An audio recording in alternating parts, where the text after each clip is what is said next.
Jésus. Jésus. Alléluia. Merci.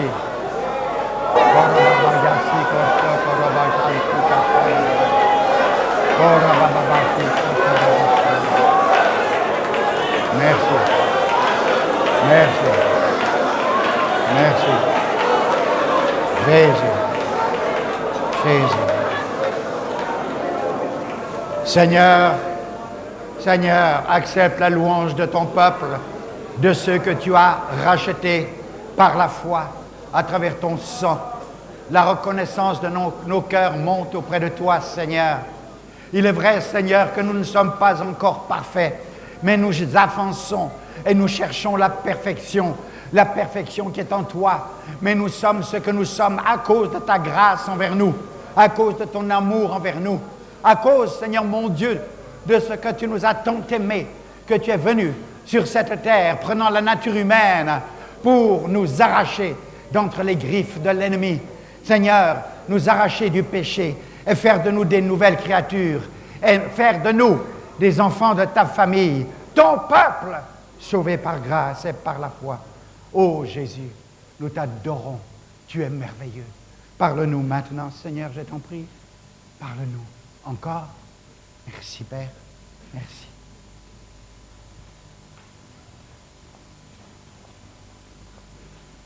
Durant 2 dimanches de suite, nous avions parlé tout particulièrement sur le peuple de Dieu, sur Israël, sur ce qui se passe dans ce monde. Et plusieurs frères et sœurs ont exprimé que nous continuions un peu sur ce thème du peuple d'Israël. C'est vrai, il y a beaucoup de choses à dire sur ce peuple, car ce peuple représente l'horloge de Dieu dans le monde d'aujourd'hui, dans ces temps de la fin. Et nous sommes à la fin des temps de la fin. Le temps est très court. J'aimerais lire avec vous ces paroles qui se trouvent dans Deutéronome au chapitre 18, à partir du verset 15 et les versets 18 et 19. Il est dit là, « L'Éternel, ton Dieu, te suscitera du milieu de toi, d'entre tes frères, un prophète comme moi, vous l'écouterez. » Et au verset 18, « Je leur susciterai du milieu de leurs frères un prophète comme toi. Je mettrai mes paroles dans sa bouche et il leur dira tout ce que je lui commanderai. Et si quelqu'un n'écoute pas mes paroles qu'il dira en mon nom, c'est moi qui lui en demanderai compte. » Là, nous avons des paroles qui veulent dire beaucoup. Israël a toujours été à la recherche de son Messie. Pour Israël, le Messie n'est pas encore venu et il l'attend jusqu'à aujourd'hui. J'ai ici un autocollant que nous avons trouvé à Jérusalem en 1991. Ici, il est écrit « Mashiach arrive, soyons prêts à l'accueillir ». Un autocollant, le Messie arrive, soyons prêts à l'accueillir, en Israël. Israël est à la quête de son Messie. À la quête de son Messie. Nous avons parlé d'Israël, peuple mis à part par Dieu, pour servir d'instrument. Dieu a choisi ce peuple pour servir d'instrument entre ses mains, afin de se révéler au monde. Dieu n'est pas seulement concerné avec Israël, mais il est concerné avec le monde entier, de quelque race et de quelque peuple que ce soit. Nous le voyons dans l'Apocalypse.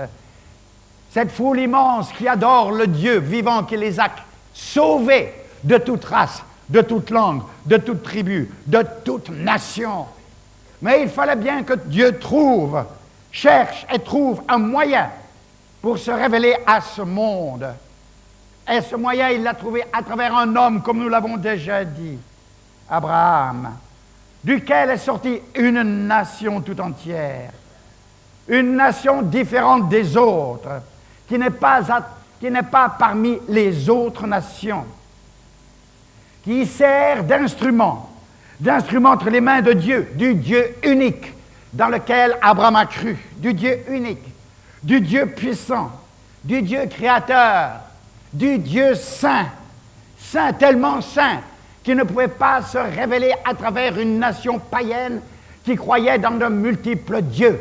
Il fallait qu'il trouve un individu ou une famille plus tard qui s'est développée, qui croirait dans le Dieu unique. Nous l'avons déjà dit et je le répète. Tel était le plan de Dieu, car Dieu a toujours eu le désir de reprendre possession de cette terre et de ses habitants et de cet univers usurpé par l'ennemi. Comment? Tout simplement par la décision du premier homme de ne pas obéir au commandement de Dieu, ce qui a apporté des conséquences négatives jusqu'à aujourd'hui à la descendance d'Adam. Mais Dieu n'a pas abandonné. Oh, merci. Dieu n'a pas voulu tout refaire et tout recréer. Non, car quand Dieu fait quelque chose, il ne se trompe jamais et il l'assume jusqu'au bout. Et c'est ce qu'il a fait, quel que soit le prix. Ce Dieu créateur saint, rempli d'amour pour ses créatures. Dieu souffre lorsqu'il voit ses créatures s'entre-déchirer, comme elles le font encore aujourd'hui, non seulement dans le passé, dans la violence, dans le péché, mais encore plus encore aujourd'hui, où une telle population a couvert notre terre, population si nombreuse, que la terre n'a jamais porté autant d'individus que dans ces derniers temps. Et Dieu aime et il désire sauver et sauver encore. Prenez courage, soyez des témoins, sauvez le plus grand nombre. L'Écriture nous confirme ce choix de Dieu en commençant par Abraham. Genèse 17, verset 2. J'établirai mon alliance avec toi et je te multiplierai à l'extrême. À l'extrême. Genèse 17, toujours, verset 7, il est dit, j'établirai mon alliance avec toi et ta descendance après toi dans toutes leurs générations. Dans toutes leurs générations, pas de différence entre les générations descendantes d'Abraham. Une alliance avec toi dans toutes leurs générations. Ce sera une alliance perpétuelle, une alliance qui ne cessera, qui ne sera jamais rompue de la part de Dieu.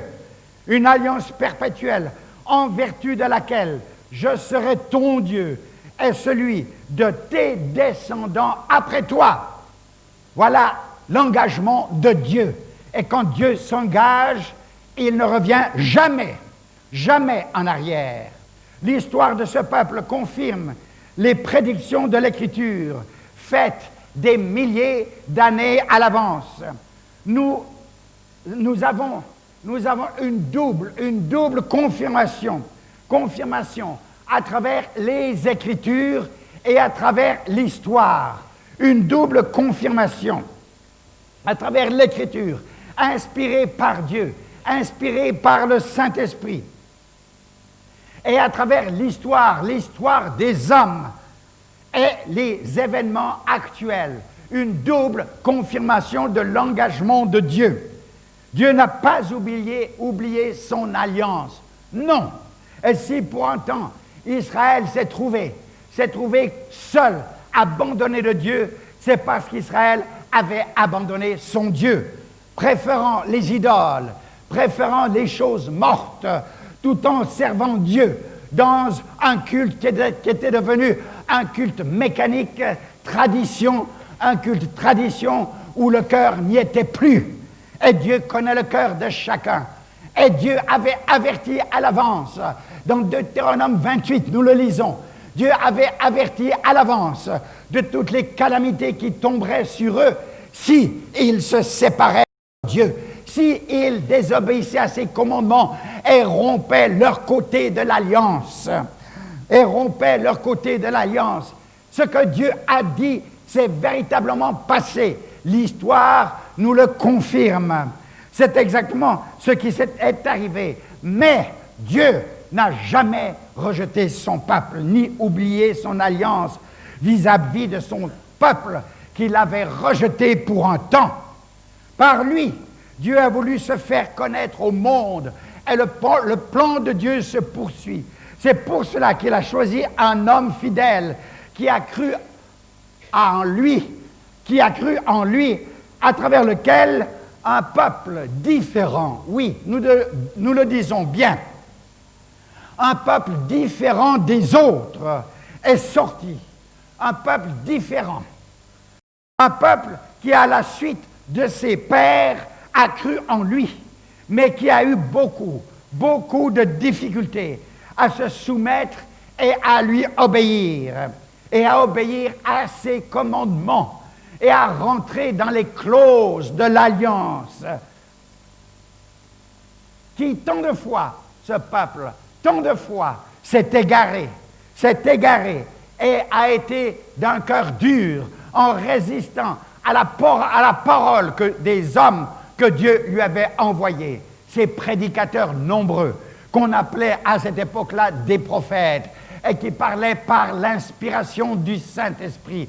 Frères et sœurs, l'inspiration du Saint-Esprit n'était pas seulement pour les prophètes du passé, mais elle est encore pour ceux que Dieu appelle à annoncer son évangile. Elle est encore puisée dans cette parole et dans l'Esprit de Dieu qu'il a répandu au jour de la Pentecôte sur son Église, sur quiconque croit.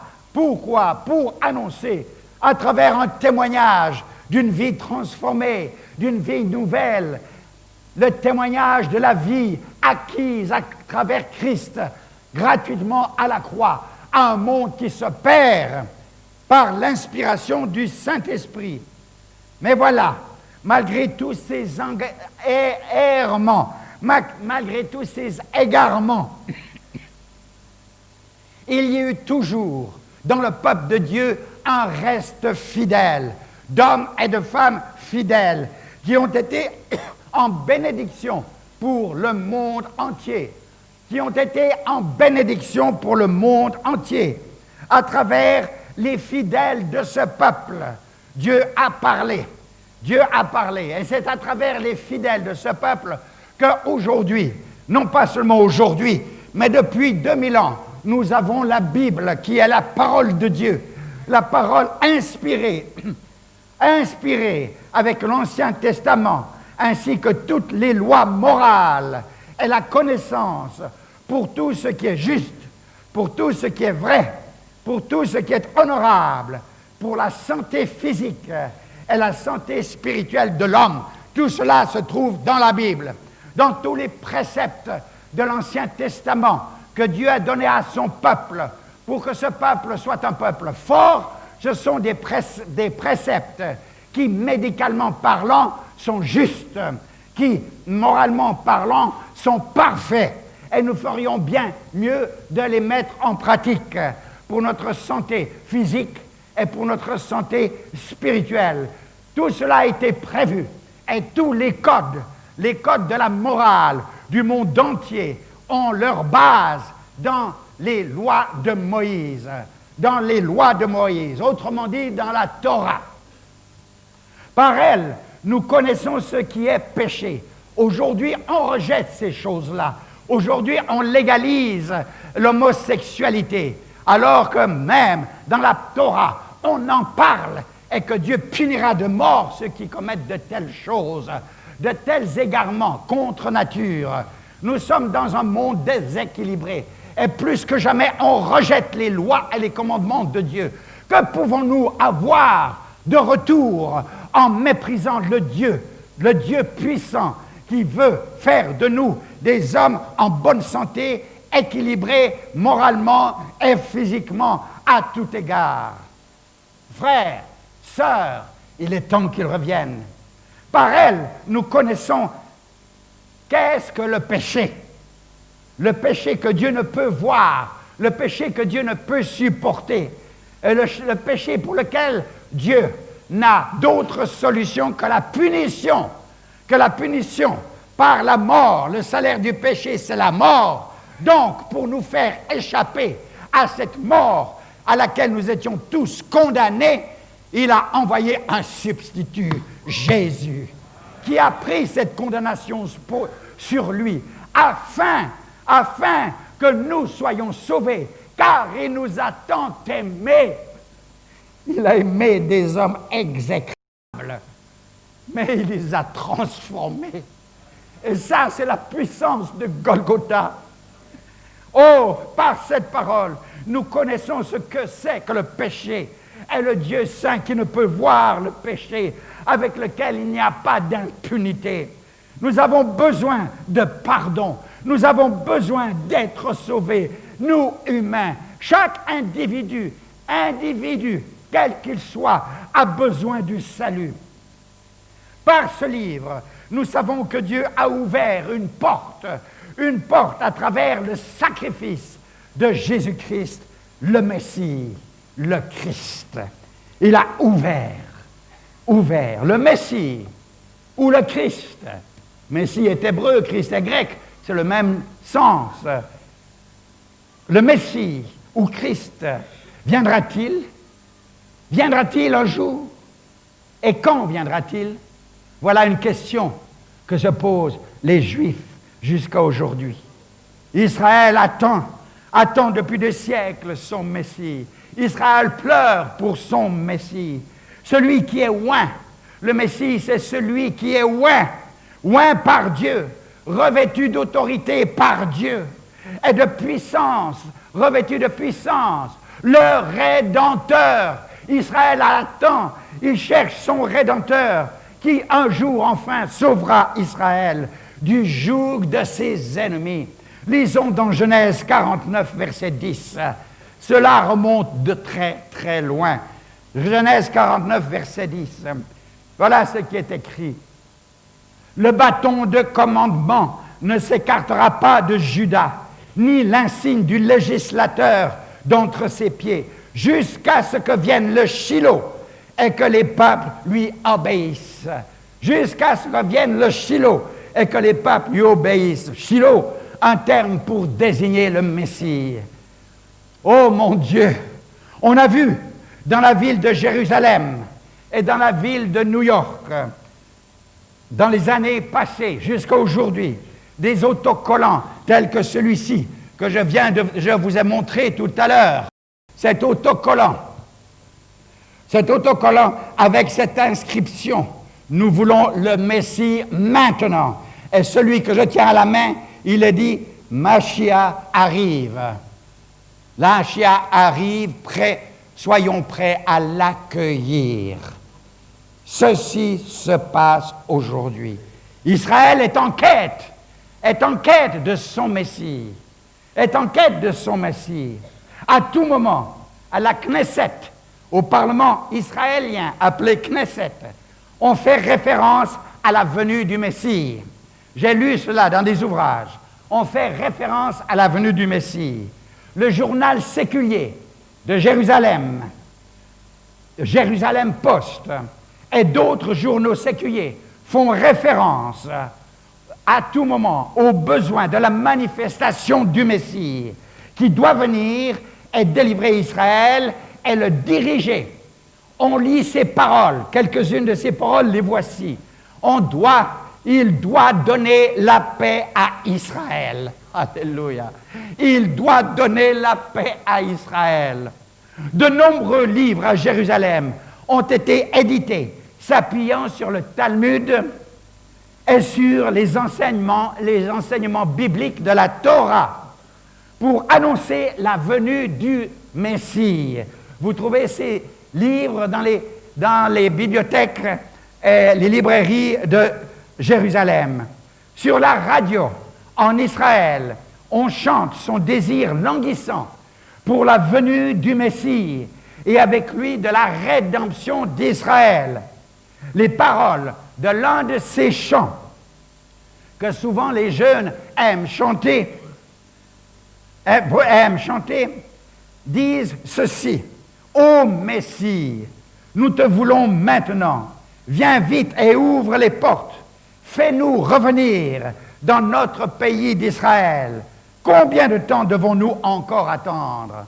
Un chant qui est chanté aujourd'hui encore en Israël. La promesse du Messie est-elle réelle? La promesse du Messie, est-ce un rêve auquel s'accroche Israël? Je ne dirais pas seulement Israël, mais je dirais le monde chrétien. Je ne dirais pas même tout le monde chrétien, mais ceux qui ont été sauvés par grâce et par la foi et qui vivent une vie nouvelle. Ils attendent, nous attendons le Messie. La promesse du Messie est une promesse réelle. Le mot Mashiach, qui veut dire Messie, Mashiach en hébreu, n'est pas un nom propre dans l'Ancien Testament.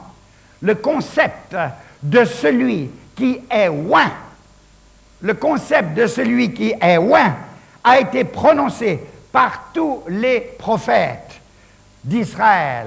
S'ils n'ont pas utilisé le mot Messie, ils ont utilisé le concept de celui qui est oint, car le Messie est celui qui est oint par Dieu, qui a reçu l'onction royale. Du reste, vous le savez vous-même, que les souverains sacrificateurs devaient préparer une huile spéciale selon une formule donnée en détail dans la Torah, donnée en détail une formule spéciale pour oindre les sacrificateurs et pour oindre les rois. Et il était interdit aux profanes de fabriquer cette onction. Interdit. Et il était digne de mort. C'était un sacrilège. Cette huile était consacrée seulement pour l'onction de ceux qui étaient appelés, qui étaient oints pour une tâche, un ministère particulier voulu de Dieu sur eux. Voilà. Celui qui est oint. Cette parole a été conçue, a été prophétisée, a été exprimée, a été écrite par tous les prophètes d'Israël. Le terme de Mashiach est devenu le terme accepté. Le terme accepté pour le roi. Là, je vous parle de l'enseignement en Israël. Ce terme Mashiach est devenu le terme accepté pour le roi avec un R majuscule qui s'assiera sur le trône de David, lequel est héritier de droit. Lequel est héritier de droit.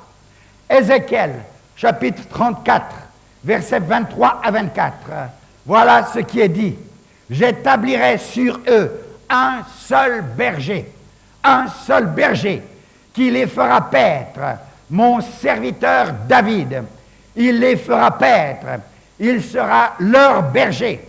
Moi, l'Éternel, je serai leur Dieu, et mon serviteur David sera prince au milieu d'eux. Moi, l'Éternel, j'ai parlé. Oh, Dieu insiste. Sachez bien que c'est moi qui ai parlé. Mon serviteur David régnera au-dessus d'eux. Voilà. Moi, l'Éternel, j'ai parlé. Une parole qui ne peut être abrogée. Une parole puissante. Une parole qui se réalisera. Jésus était appelé combien de fois pendant son ministère ici-bas sur la terre?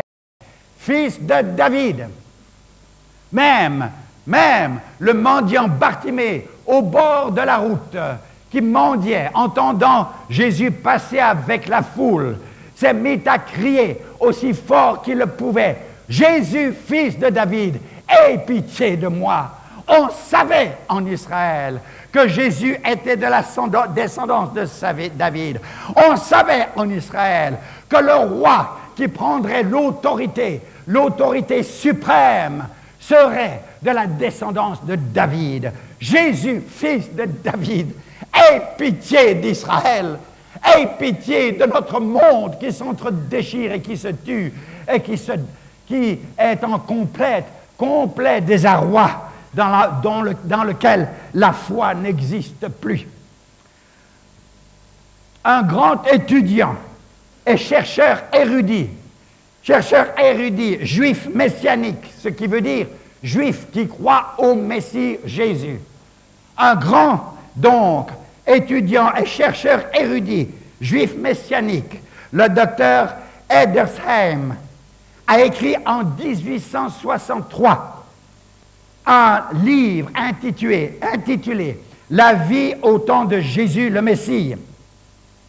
Et dans ce livre, il fait remarquer qu'il y a 456 passages dans les 4 premiers livres de Moïse, ou bien, si vous voulez, la Torah, 456 passages dans la Torah qui ont été reconnus dans les anciens ouvrages juifs, donc des anciens ouvrages qui étaient anciens par rapport en son temps, en 1863. Donc, il disait que dans les anciens ouvrages juifs, beaucoup de passages, 400, nous avons dit 456 passages dans ces ouvrages qui se rattachent au Messie et à sa venue. Et ceci se trouve dans la Genèse jusqu'à Deutéronome. 463 passages de la Genèse au Deutéronome qui parlent du Messie. On trouve 243 passages, nous dit cet éminent étudiant de la Bible, 243 passages similaires dans les écrits des prophètes. Il nous dit également qu'il y a 558 citations dans les écrits anciens des rabbins qui s'appliquent au Messie. Les Juifs du temps de Christ aussi ont attribué ces passages au Messie. Donc ce n'est pas quelque chose de nouveau. Ce n'est pas une nouvelle doctrine. Ce n'est pas une façon de rêver des Juifs persécutés et rejetés dans toutes les nations et mis à mort que cette doctrine du Messie est venue parce qu'ils se sont accrochés à un idéal chimérique. Non! C'est une réalité qui était déjà dans la Torah. Voilà. Un rabbin qui a vécu 200 ans avant Christ, avant la venue de Christ, disait ceci à ses étudiants. Voilà ce qu'il disait à ses étudiants. Le monde aura 6000 ans d'existence. Les premiers 2000 ans ont été dans le chaos, sans la loi, la Torah, la loi de Moïse. Ceci, nous pouvons le confirmer. Avant que la loi soit là, Dieu a dû détruire le monde à travers le déluge. Tant qu'il y avait de violence, de méchanceté. Et seules 8 personnes ont été sauvées à travers le déluge. Et il y a eu un recyclage voulu de Dieu. Mais un recyclage voulu de Dieu, ces hommes se sont multipliés et encore le péché et la licence sans loi et sans commandement a envahi le monde. Donc, les premiers 2000 ans ont été dans le chaos, car sans loi divine ou loi de Dieu pour régir la société humaine. La deuxième tranche, disait-il, est de 2000 ans. Ces 2000 ans ont été des années sous l'autorité de la Torah, c'est-à-dire des commandements de la loi. Et ceci est vrai. Mais malgré ces commandements de la loi, cette restriction manifestée par Dieu, que de violations de la part des hommes, du moins de ceux qui se laissaient conduire par ces commandements et par ces lois. C'est vrai. Et il disait encore ceci, les derniers 2000 ans seront les années messianiques. Peut-être qu'il ne réalisait pas ce qu'il disait, mais il est vrai que Christ est mort il y a 2000 ans. Et que le message du Messie qui sauve a commencé à être prêché il y a 2000 ans. D'abord à travers ses disciples, tous des Israélites remplis du Saint-Esprit, qui étaient là dans la chambre haute au jour de la Pentecôte et qui ont reçu cette onction d'en haut pour annoncer le message à travers le monde. Et ils ont évangélisé leur génération. Et ce message a parcouru, ce message du Messie venu pour sauver le monde, a parcouru le monde. Voilà. En effet, le dernier millénaire, les derniers 1000 ans c'est-à-dire le 7e millénaire, sera le millénaire du repos de la terre, sous le règne du Messie Jésus le Seigneur. Alléluia. La 7e dispensation. La 7e dispensation. Cet enseignement est donné depuis longtemps. Je me souviens, j'avais fait une immense charte avec toutes ces dispensations. Cette charte a disparu, je ne sais même pas où elle a disparu. J'avais passé des jours et des jours pour préparer cette charte. Et là, c'était bien divisé. Chaque époque de 2000 ans. De 2000 ans. Comme les jours de la semaine. 7 jours. Le dimanche, le jour du repos. Et ce jour du repos approche. Mes frères, il approche. Dans Daniel, chapitre 9, verset 26, la deuxième partie du 26, du verset 26, il est dit là, un Messie sera retranché. Et ça, nous le savons. Ce Messie a été retranché. Un Messie sera retranché. Et il n'aura personne pour lui. Il n'aura personne pour lui, dans le sens pour le défendre, dans le sens pour l'aider, dans le sens pour le sortir de son affaire. Voilà. Un Messie sera retranché et il n'aura personne pour lui. Le peuple d'un prince, c'est-à-dire Rome, l'empereur de Rome, le peuple d'un prince qui viendra détruire la ville et le sanctuaire. Ceci s'est passé en l'an 70 par l'invasion d'Israël à cette époque-là par le général Titus romain envoyé par l'empereur Vespasien et qui a été, pour ainsi dire, le moment de l'éclatement d'Israël et de la dispersion d'Israël à travers le monde entier jusqu'au moment du rétablissement qui s'est passé il y a quelques années de cela. Oh frère, Dieu n'a pas oublié son peuple. Le monde s'est acharné contre lui. Pourquoi? Parce que Satan était acharné contre lui. Et tous ceux qui servent Satan sont des hommes et des femmes qui haïssent Israël jusqu'à aujourd'hui. Parce qu'ils haïssent Dieu. Tu es Israël, tu es Dieu. Sachez-le bien. Vous avez des sentiments contre Israël, vous détestez Israël, eh bien vous détestez Dieu. Dieu n'a pas abandonné son peuple. Dieu tient à son contrat. Dieu tient à ses engagements. Même si Israël, pour un temps, a rejeté ses engagements tiennent jusqu'à aujourd'hui de la part de Dieu. Et il est en train de rétablir son peuple. Faites ce que vous voulez, vous, nations. Mangez, essayez de manger son territoire déjà trop petit pour lui. Vous n'aurez pas le dernier mot. Israël parle depuis des siècles de la venue un jour de son Messie, de celui qui est oint et qui vient de Dieu. Il apportera à la terre le Messie, il apportera à la terre le repos, l'harmonie, il apportera à la terre la paix, l'amour, il apportera à la paix la justice. Nous ne connaissons plus de justice dans notre monde d'aujourd'hui. La justice est tant de bienfaits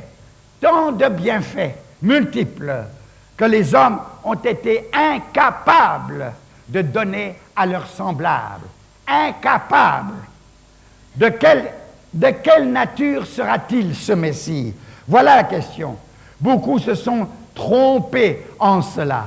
En Israël, qui était tellement anxieux d'avoir son Messie, ils se sont trompés combien de fois dans ce Messie qu'ils attendaient. Ils ont appelé Messie des hommes qui ont été incapables de les soutenir et de les aider. Ils se sont trompés et ils ont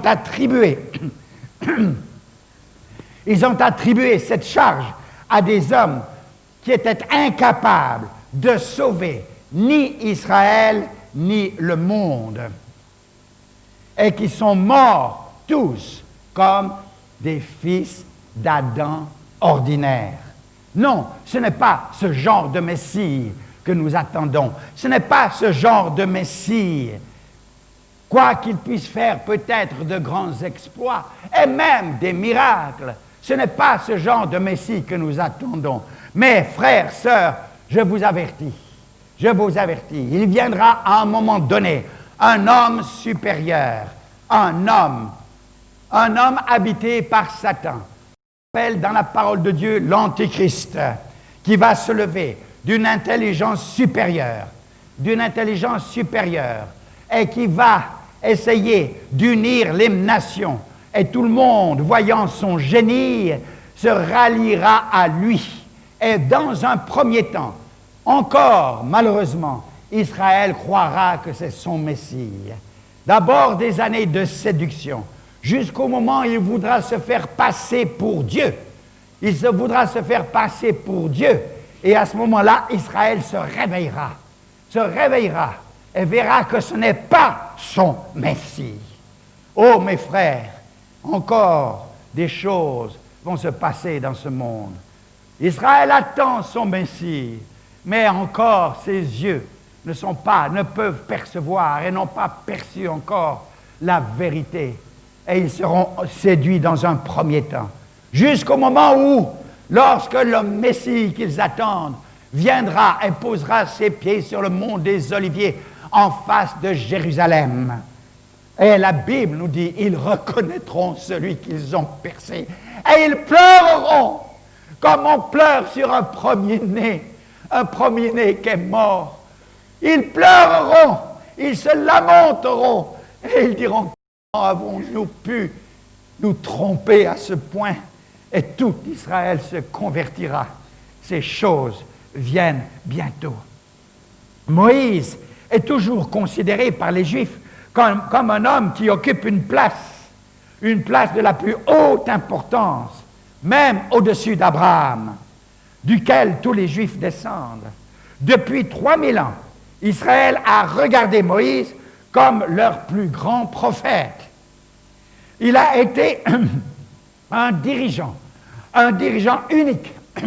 Il était un prophète, il était prêtre, il était enseignant, il était un sauveur pour son peuple, il était un intercesseur, nous le voyons bien des fois, il était un législateur, il était un homme d'une grande humilité, d'une grande force morale, un homme soumis à son Dieu, étant un exemple en toutes choses, Moïse. Aucun après lui ne le dépasse. Il était un homme exceptionnel en qualité, en connaissance, en caractère. Il était un homme d'État exceptionnel. Dans l'une de ses paroles, inspirées par Dieu à Moïse, il a dit ceci, nous l'avons lu tout à l'heure, Deutéronome 18:15.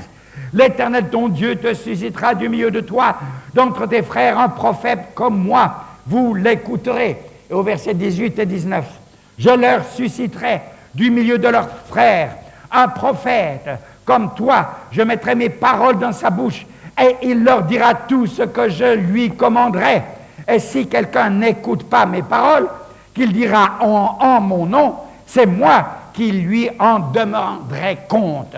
Jésus n'a jamais demandé compte à tous ses contradicteurs lorsqu'il était ici-bas sur la terre. Il n'a fait que d'annoncer la vérité. Il n'a fait que de faire son travail de serviteur et même d'esclave, puisqu'il avait accepté de quitter et de laisser de côté tous ses droits et sa divinité pour venir dans ce monde et sauver les hommes. Mais, attention, Dieu dit, c'est moi qui demanderai compte à ceux qui ont rejeté ses paroles. Attention. Et cette demande de compte vient bientôt. Ces paroles ont trouvé leur accomplissement en détail, dans la vie, la mort et la résurrection de Jésus. Dans Jean 6,14, il est dit ceci.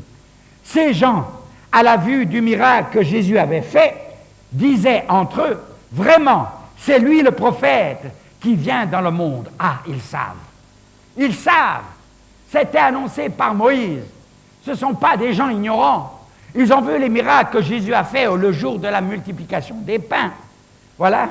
Ils savent, ils connaissent les paroles de Moïse Et Jésus, ce jour-là, a fait un grand miracle. Il a fait un grand miracle. Oui, c'est vrai. La multiplication des pains. Il veut le faire roi. Ah, c'est lui qui a été annoncé par le prophète. Oui, c'est vrai. Mais nous lisons également dans le psaume 1, verset 2, « Les rois de la terre se dressent et les princes se liguent ensemble contre l'Éternel et contre son Messie. » Et contre son Messie. Voilà. Frères et sœurs, Dieu parle.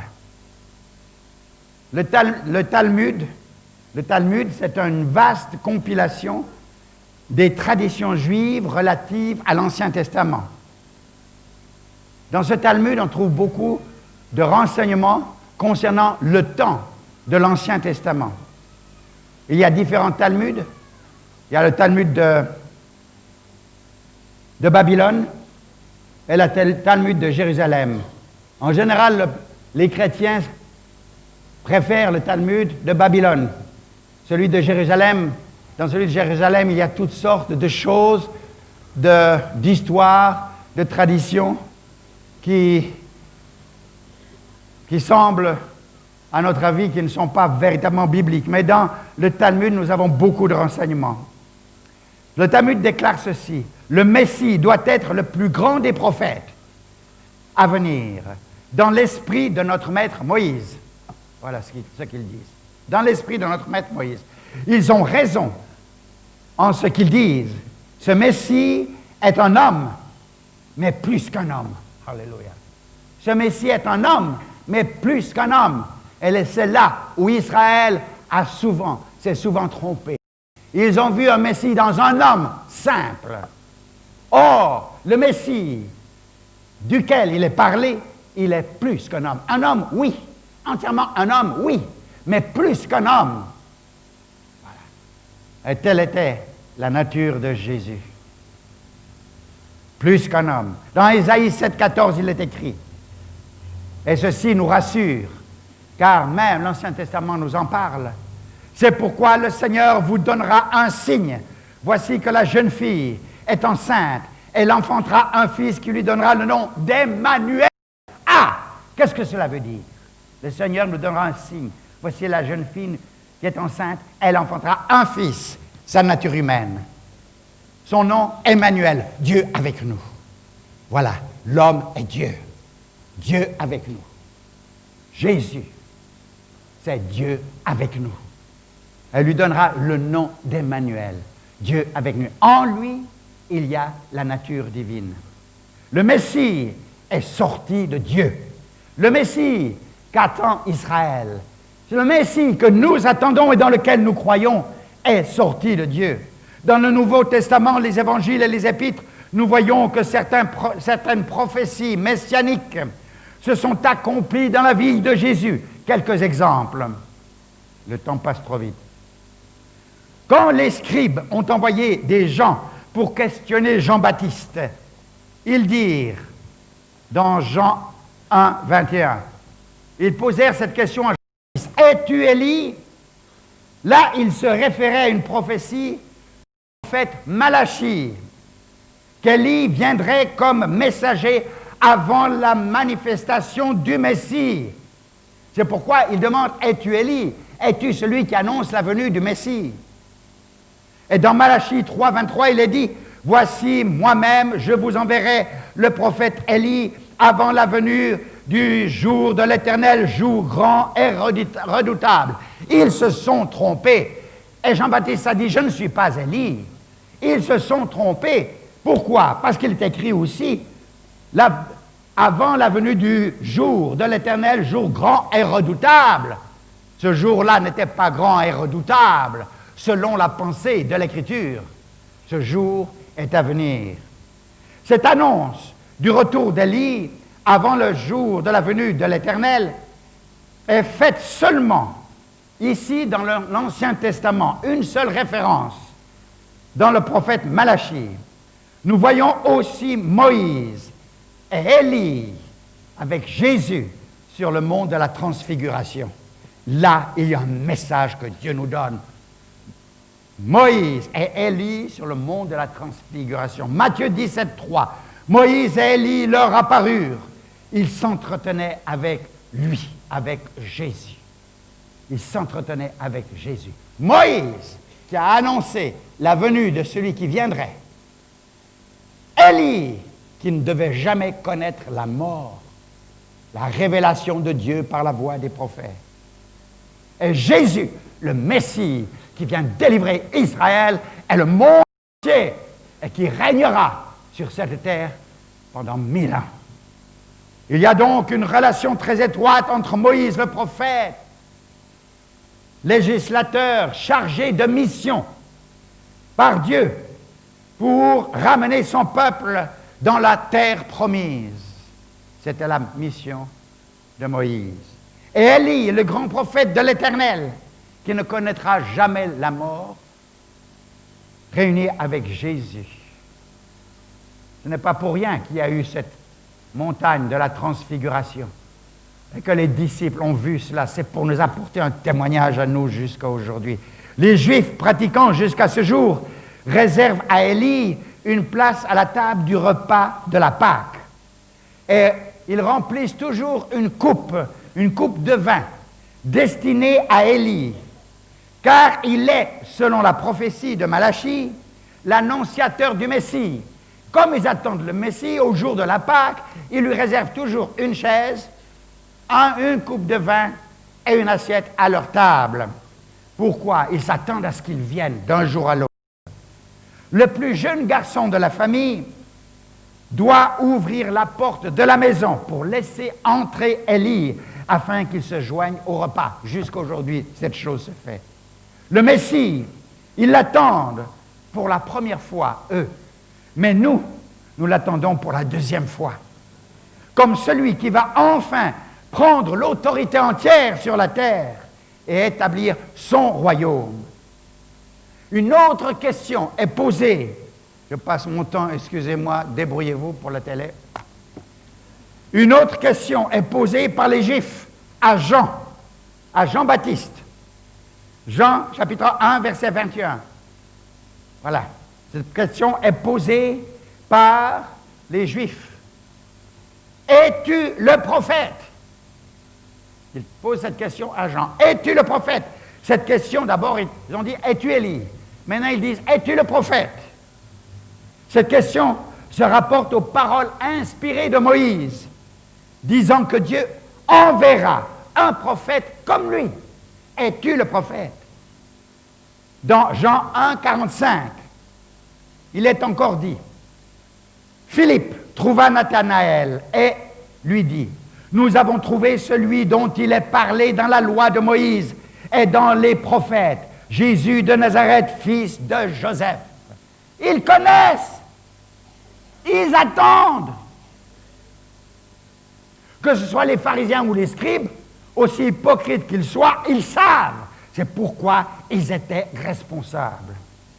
Après que Jésus ait donné à manger aux 5000 hommes et femmes et les enfants, les gens se référèrent aux paroles de Moïse, bien connues par tous, et ils dirent, dans Jean 6, 14, ces gens, à la vue du miracle que Jésus avait fait, dirent, vraiment, c'est lui le prophète qui vient dans le monde. Autrement dit, le Messie, celui qui est loin pour délivrer Israël et ses ennemis. C'est pourquoi un autre exemple de la foi des Juifs pour la venue du Messie s'ajoute aux autres. Lors de l'arrestation d'Étienne, encore un autre exemple, lorsqu'Étienne a été accusé injustement, il se tient devant ses accusateurs et déclare que Jésus est le Messie promis.